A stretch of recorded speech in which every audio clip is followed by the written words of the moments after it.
Greetings and welcome back to the second session of stress management. So today we will be trying to look at various theories that talks about stress, the models of stress that explains about why we experience stress, and we'll also look at the effects of stress, and we'll also watch few videos to try to understand, do a little bit of activities to try to understand, stress and how we can manage stress. So, to begin with, let us start off with watching this video, which is a TED Ed video, which talks about how stress affects the brain. So, let's just start off watching this video.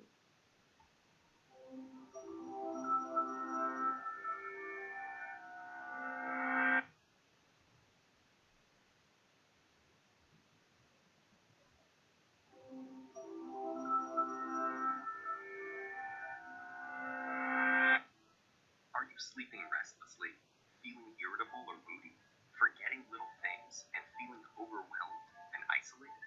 Don't worry, we've all been there. You're probably just stressed out. Stress isn't always a bad thing. It can be handy for a burst of extra energy and focus, like when you're playing a competitive sport or have to speak in public. But when it's continuous, the kind most of us face day in and day out, it actually begins to change your brain. Chronic stress, like being overworked or having arguments at home, can affect brain size, its structure, and how it functions, right down to the level of your genes. Stress begins with something called the hypothalamus pituitary adrenal axis, a series of interactions between endocrine glands in the brain and on the kidney, which controls your body's reaction to stress. When your brain detects a stressful situation, your HPA axis is instantly activated and releases a hormone called cortisol, which primes your body for instant action. But high levels of cortisol over long periods of time wreak havoc on your brain. For example, chronic stress increases the activity level and number of neural connections in the amygdala, your brain's fear center. And as levels of cortisol rise, electric signals in your hippocampus, the part of the brain associated with learning, memories, and stress control, deteriorate. The hippocampus also inhibits the activity of the HPA axis, so when it weakens, so does your ability to control your stress. That's not all though. Cortisol can literally cause your brain to shrink in size. Too much of it results in the loss of synaptic connections between neurons and the shrinking of your prefrontal cortex, the part of your brain that regulates behaviors like concentration, decision making, judgment, and social interaction. It also leads to fewer new brain cells being made in the hippocampus. This means chronic stress might make it harder for you to learn and remember things, and also set the stage for more serious mental problems like depression and eventually Alzheimer's disease. The effects of stress may filter right down to your brain's DNA. An experiment showed that the amount of nurturing a mother rat provides its newborn baby plays a part in determining how that baby responds to stress later in life. The pups of nurturing moms turned out less sensitive to stress because their brains developed more cortisol receptors, which stick to cortisol and dampen the stress response. The pups of negligent moms had the opposite outcome, and so became more sensitive to stress throughout life. These are considered epigenetic changes, meaning that they affect which genes are expressed without directly changing the genetic code. And these changes can be reversed if the moms are swapped. But there's a surprising result. The epigenetic changes caused by one single mother rat were passed down to many generations of rats after her. In other words, the results of these actions were inheritable. It's not all bad news though. There are many ways to reverse what cortisol does to your stressed brain. The most powerful weapons are exercise and meditation, which involves breathing deeply and being aware and focused on your surroundings. Both of these activities decrease your stress and increase the size of the hippocampus, thereby improving your memory. So don't feel defeated by the pressures of daily.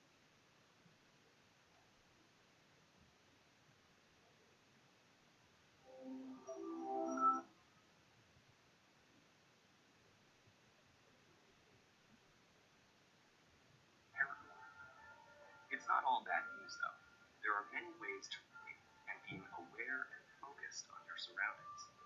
Both of these activities decrease your stress and increase the size of the hippocampus, thereby improving your memory. So don't feel defeated by the pressures of daily life. Get in control of your stress before it takes control of you.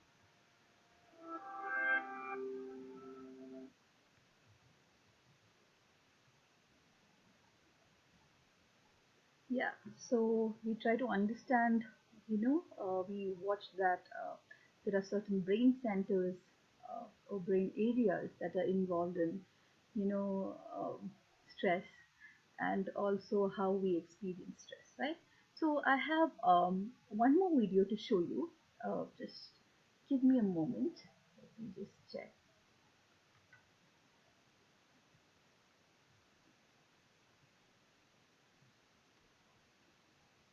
Yes.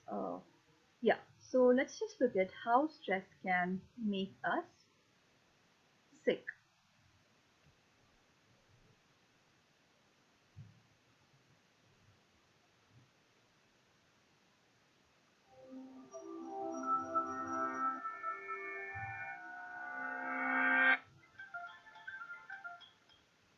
Cramming for a test, trying to get more done than you have time to do. Stress is a feeling we all experience when we are challenged or overwhelmed. But more than just an emotion, stress is a hardwired physical response that travels throughout your entire body. In the short term, stress can be advantageous, but when activated too often or too long, your primitive fight or flight stress response not only changes your brain, but also damages many of the other organs and cells throughout your body. Your adrenal gland releases the stress hormones cortisol, epinephrine, also known as adrenaline, and norepinephrine. As these hormones travel through your bloodstream, they easily reach your blood vessels and heart. Adrenaline causes your heart to beat faster and raises your blood pressure, over time causing hypertension. Cortisol can also cause the endothelium, or inner lining of blood vessels, to not function normally. Scientists now know that this is an early step in triggering the process of atherosclerosis, or cholesterol plaque buildup in your arteries. Together, these changes increase your chances of a heart attack or stroke. When your brain senses stress, it activates your autonomic nervous system. Through this network of nerve connections, your big brain communicates stress to your enteric or intestinal nervous system. Besides causing butterflies in your stomach, this brain-gut connection can disturb the natural rhythmic contractions that move food through your gut, leading to irritable bowel syndrome, and can increase your gut sensitivity to acid, making you more likely to feel heartburn. Via the gut's nervous system, stress can also change the composition and function of your gut bacteria, which may affect your digestive and overall health. Speaking of digestion, does chronic stress affect your waistline? Well, yes. Cortisol can increase your appetite. It tells your body to replenish your energy stores with energy-dense foods and carbs, causing you to crave comfort foods. High levels of cortisol can also cause you to put on those extra calories as a visceral or deep belly fat. This type of fat doesn't just make it harder to button your pants. It is an organ that actively releases hormones and immune system chemicals called cytokines that can increase your risk of developing chronic diseases such as heart disease and insulin resistance. Meanwhile, stress hormones affect immune cells in a variety of ways. Initially, they help prepare to fight invaders and heal after injury, but chronic stress can dampen the function of some immune cells, make you more susceptible to infections, and slow the rate you heal. Want to live a long life? You may have to curb your chronic stress. That's because it has even been associated with shortened telomeres, the shoelace tip ends of chromosomes that measure a cell's age. Telomeres cap chromosomes to allow DNA to get copied every time a cell divides without damaging the cell's genetic code, and they shorten with each cell division. When telomeres become too short, cell can no longer divide, and it dies. As if all that weren't enough, chronic stress has even more ways it can sabotage your health, including acne, hair loss, sexual dysfunction, headaches, muscle tension, difficulty concentrating, fatigue, and irritability. So, what does all this mean for you? Your life will always be filled with stressful situations, but what matters to your brain and entire body is how you respond to that stress. If you can view those situations as challenges you can control and master, rather than as threats that are insurmountable, you will perform better in the short run and stay healthy in the long run.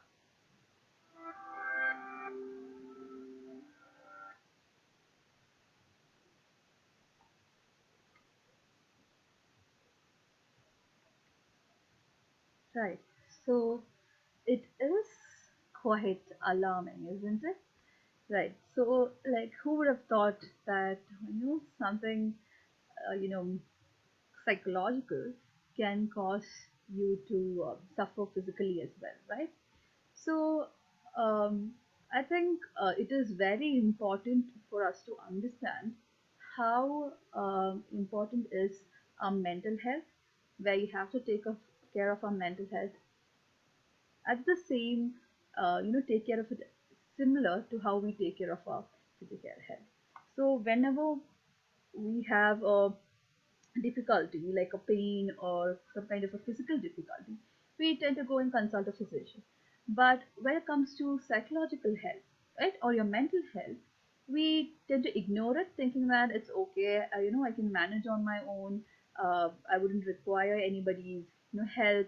But if you keep on prolonging it, it could end up in chronic stress, like we watched, right? It could end up making us even more unhealthy and sick.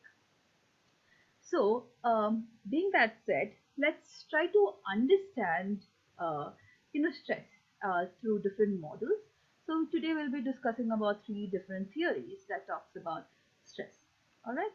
So starting off with, we discussed about flight and fight and flight theory, right? Or responses. So this particular theory was developed by this person known as Walter Cannon. He was a physiology professor at Howard University, and he came about theorizing it in the year 1950. So this particular theory, that is the fight or flight theory, is also known as the acute stress response, how you respond to stress. Now, while conducting his studies, he tried to experiment a little bit with mice. We all know that, any study you start off with experimenting on animals and then on mice especially. So he found that these particular animals, that the lab rats or mice, they experienced change in their stomachs when they were afraid. So there was a physiological change internally within the stomach, and later on he went on to investigate this particular aspect further and try to understand what is actually causing these changes in the stomach. And he studied that, or he found that when these animals or the pups or the mice were threatened, the nervous system actually you know went on to partner with adrenaline, and it activated a sense of nature to either fight or flight that response. So this was one thing that he studied in animals. So this was especially exclusively studied with animals. Cannon's fight or flight theory. Now, according to Cannon, he says that our body can respond in different ways, like we looked at different physical reactions or responses earlier in the previous session.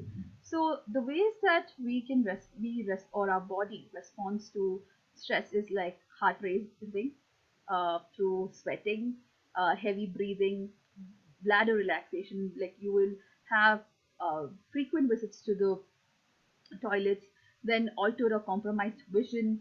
You might also experience dry mouth.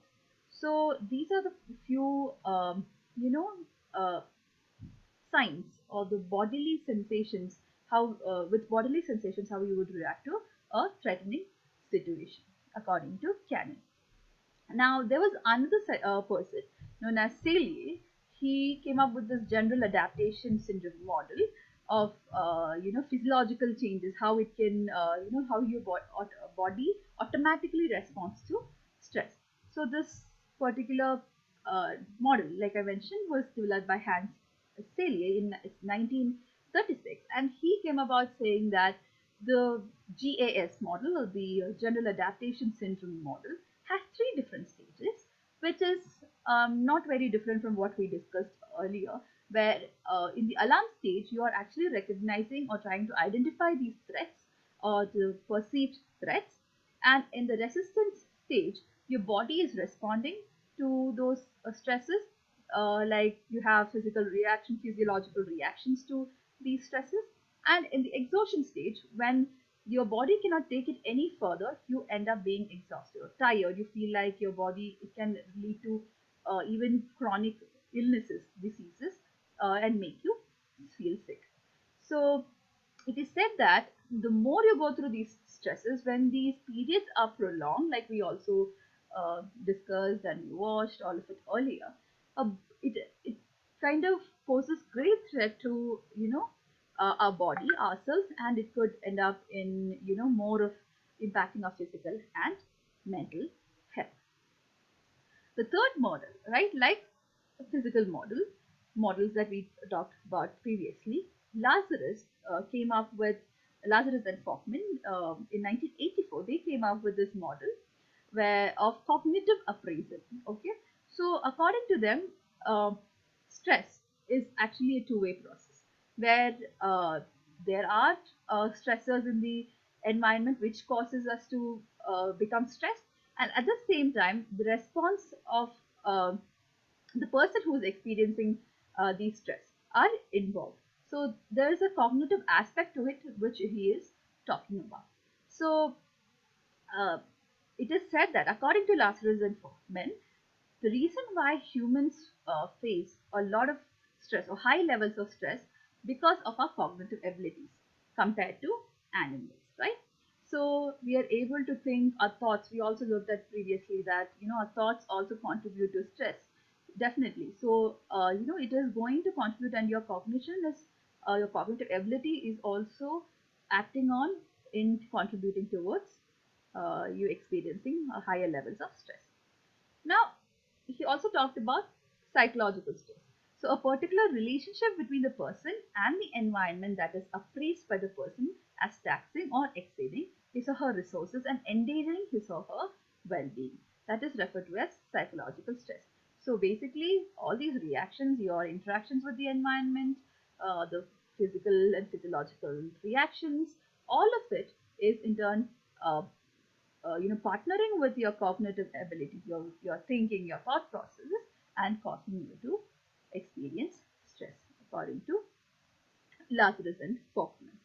So there's another video which I want to show all of you, where now this is a activity or a task for all of you. I would want all of you to watch this video carefully, and at the end of the video, I will give you a certain set of questions which I would want you to answer. So you will be able to perceive stress, how stress you see stress in a different way, and try to understand what is actually going on. All right, let's just watch this video.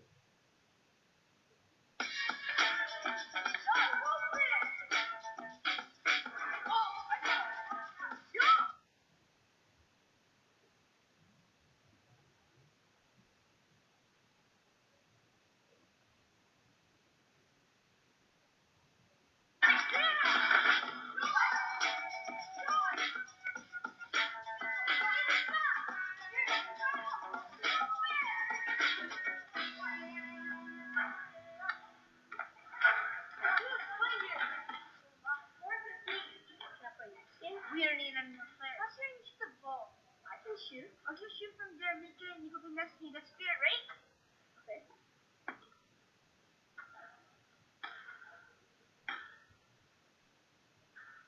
That's not shooting. That's a good cue. You said if I make it, I can play. Okay, let's see what you got.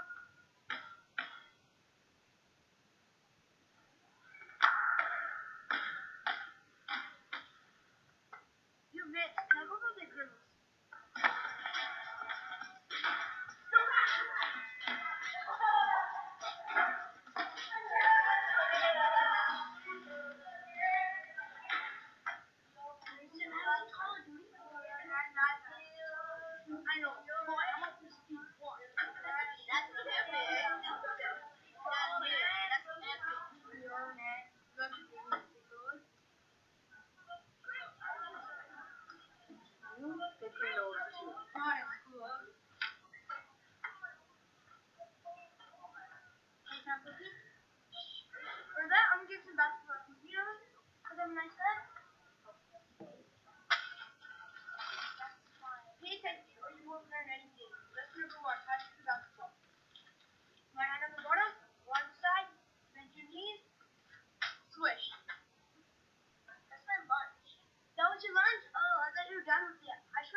You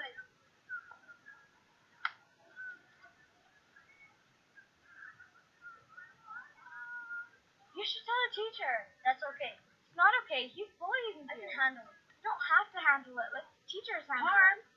Telling a teacher's not going to do anything. Yeah, that's what they're supposed to do. Telling a teacher is just going to make it worse. Well, what do you suggest? I know what it is. You should go put a toilet paper on his house. Oh yeah, real smart advice. Better than telling a teacher. What are they going to do? Are you? I would just punch him in the face. Don't listen to her. You have to stand up or I'll just keep doing it. It's alright, I'll be fine. Well, what is it? I'll ignore him. I'm going to go tell the teacher. What's the problem? There is no problem. That's not what the girls tell me. You're just been bad and you want to say what you need with this. Didn't he threw the ball at his head? That was an accident. I swear, they just shot the ball right in my hand. We have a zero tolerance for bullying here. I totally agree. Bullying is not cool. How are we going to resolve this? He's up here with us now, and he has to die. He's our friend. I want to see more including, less excluding. Got it? Absolutely. I love you, Timmy. Come on, Charlie.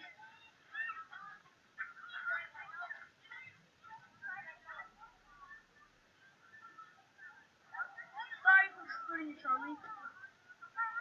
Here, you can have the ball.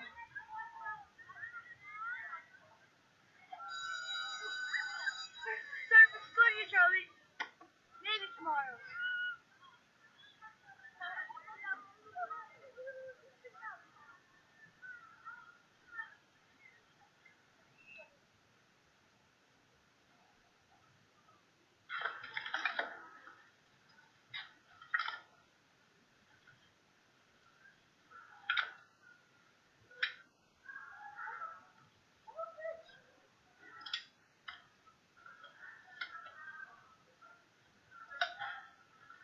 Hey, stop doing that. That's not really nice. She's my friend.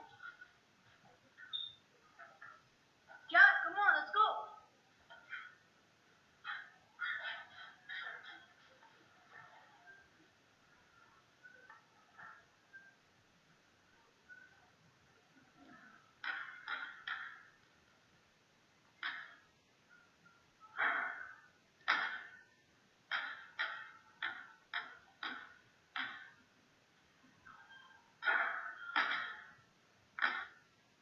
Oh man, this thing smells so bad. I wonder what could it be. This is our end. That's on user side. And you should see that once you go play over there. Guys, let's play. Here, come on. Let's go, man. Let's go. Jack. Where's the man? Where's the boy? You idiot.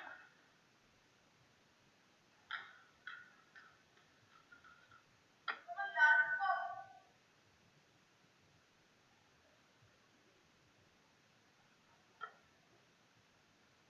Come on, Jazz. Let's go. Come on, Jazz. What are you doing? Let's go. Can I flip? Huh? Can I flip? Sure. What's going on, Jazz? I'm gonna play over here. Okay? Very funny.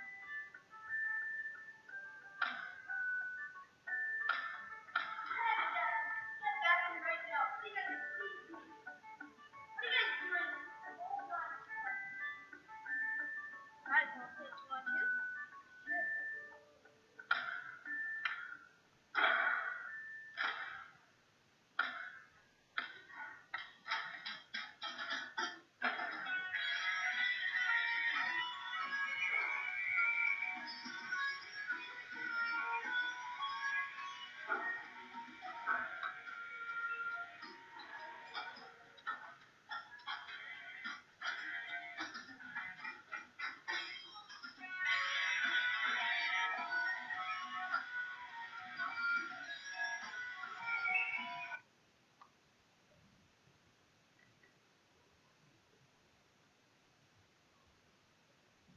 Right.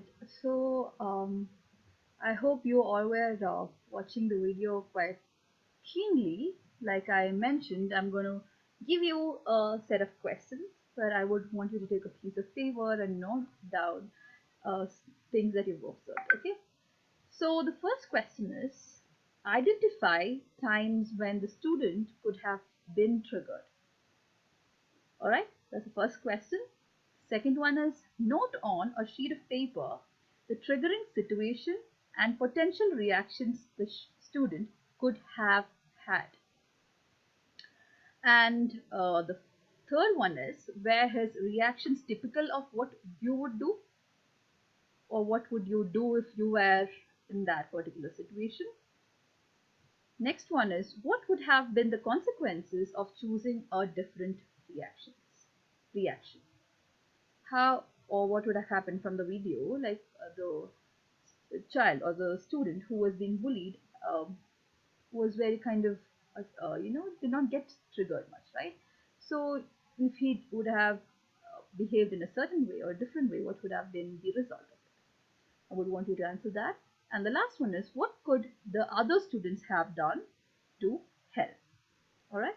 So these are the questions that I would want you to ponder over and think about, and maybe you will get an understanding of how things work. All right. Next one. Next we are talking about effects of stress. We've discussed this many times. We're just going to try to understand and number the signs that you see based on your physical, emotional, cognitive, and social aspects. How stress is going to affect you. All right. Yeah. So first one is we are looking at physical symptoms. We start off with tight muscles, cold or sweaty hands, headaches, back or neck problems, sleep disturbances, stomach aches, more colds and infections, fatigue, rapid breathing, pounding heart, shaking hands, dry mouth. So we've been discussing all about the physical reactions or responses that we could have, right? That all of us would have experienced all of these at some point. Next one is behavior. Like when you are under stress, you tend to stutter, you tend to have difficulty in sleeping, you might find yourself crying or acting impulsively. You won't be thinking about what you're going to do, or you just act on your impulses. Like the saying goes, right? Think before you leave. Like you don't think, but you just act on your impulses. Then nervous laughter, yelling at friends and family, jaw clenching, increased smoking, alcohol, or drug abuse. Like you see that young people these days resort to these um, substances to get away from stress that's stressing them. But actually, it is only getting the things the problem worse of worsening the situation rather than helping them. Then accident prone, they're prone to accident, increased or decreased appetite. So we also earlier saw in the video that when our stress levels are increased, we tend to uh, eat more, or also at the same time in some people we can see that their appetite is they lose appetite and they cannot eat much as they used to earlier. Then thoughts. The thoughts that we're talking about, how our thoughts can also contribute to stress. Here you will find yourself criticizing yourself, difficulty in concentrating or making decisions. There will be forgetfulness, worried about future, repetitive thoughts, fear of failure. Then feelings will be anxiety, irritability, fear, embarrassment, and also you have other health issues, right? So most of the health issues, as per researches and evidences, there are quite a lot of health problems that are linked with stress, like AIDS, appendicitis, asthma, cancer, chronic back pain, common cold, and etc. Like there are many more problems that you can see, like hypertension, something that you see quite commonly in everyone. Hypothyroidism, inflammatory bowel disease, migraine headaches, multiple sclerosis. It's a, uh, it's a disorder of the brain, right? The tissues or the cells in the brain starts disintegrating. Then arthritis, skin disorders also can be seen in case of people with, high stress. Right. So I would, with that, we've come to the end of our unit one, where we talked about a lot of things. We try to understand different things. And I hope that you keep all these things in mind and try to, do the activities, complete the activities that I had, suggested you to do, so that it helps you understand and identify the stress that you're going through. Now, I highly recommend that you watch this particular TED Talk, which is easily available on YouTube. Since we don't have much time, I'm not going to play the video, which says How to Make Stress Your Friend by Kelly McGonigal. So, please go watch the video and try to understand. She's going to give kind of tips, how to overcome stress, and which is going to help you, right? So with that, see you all in the next session. All right, have a nice day.